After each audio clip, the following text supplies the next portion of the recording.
people, how are you guys doing? All right, so you would have seen that I posted the CV. Well, it's a sample CV. All of that is made up, so it's just for you to use as a reference when you are typing your own CV. You would have seen that I included some color and a photo. Both are optional. The color just makes the CV look more interesting, and the photo, if it is required by the company, then you would include it. You can still include it if you like, but it's not necessary if you don't need to put it. Okay, and under the photo you would see that I have contact information. If you don't include the photo, you can put the contact information a little bit higher or under your name on the other side. So at the top of your resume or CV, you would have your name, then your title. Now if you are a new graduate, then you can have your aspiring title, the title that you would like to obtain, or you can just leave that area blank. You don't need to include anything.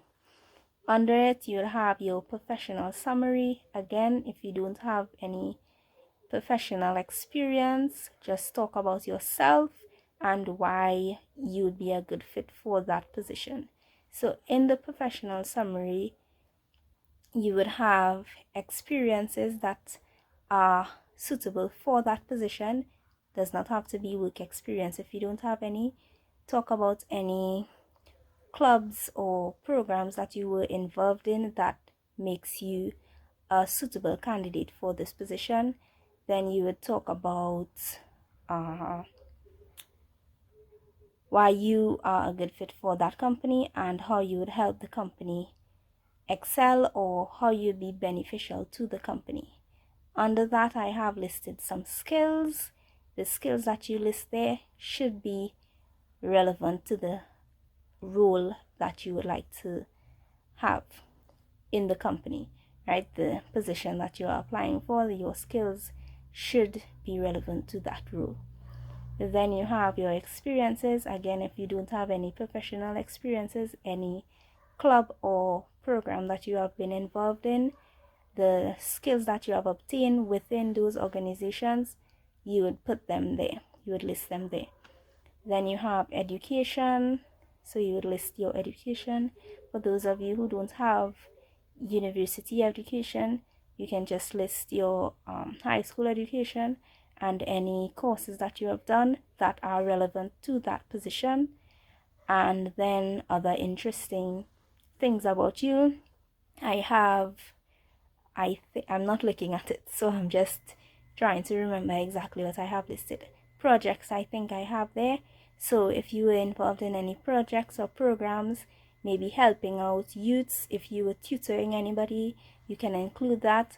Tie it back to the role, how it would be relevant to the role, how it helped you build up some skills or what it taught you that would be helpful for that role.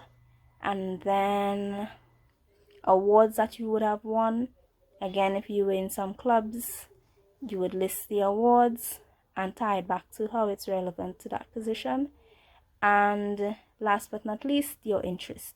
Don't go put in things that are not relevant to the position. Include your interest. Yes, they want to know about you, but they also want to know why you are qualified for this position, right? So you want to include interests that are relevant to that specific position. Okay, so once you have that resume done, you've sent it out, they called you for an interview. Now it's interview time, right? So for the interview, you want to do your absolute best to explain how you qualify for that position. Why should they hire you, right? So they would ask you, some interviews are very short, they ask you about 2 questions, and some interviews are very long. But remember, if they ask you personal questions, don't just keep it personal. Tie your answer into how you are a good fit for that role.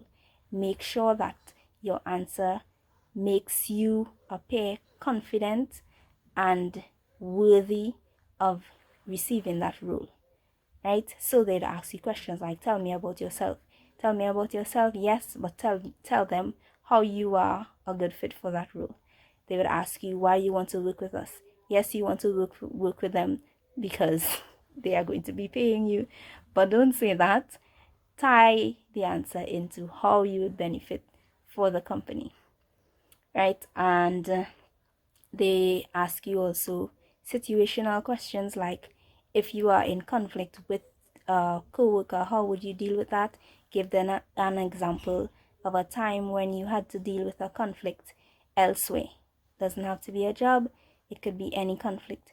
Tie your answer back into why it's going to be helpful, why that experience will be helpful for that role. So how you dealt with the situation professionally, right? And that's just what you have to do. Make sure that everything you answer, every question, that you answer is tied to the role that you are expecting to get, right? And I will do up a template with questions and possible answers, so that would be helpful as well. Okay, so all the best in your interview. And of course, as I said before, if you are not successful in that interview, there are others. It is not the end of the world. Don't beat up yourself. It's okay. All right. So I hope this video was helpful. Do enjoy the rest of your day, afternoon, evening, night. Don't forget to like, share, subscribe, and I will see you in the next video. Ciao.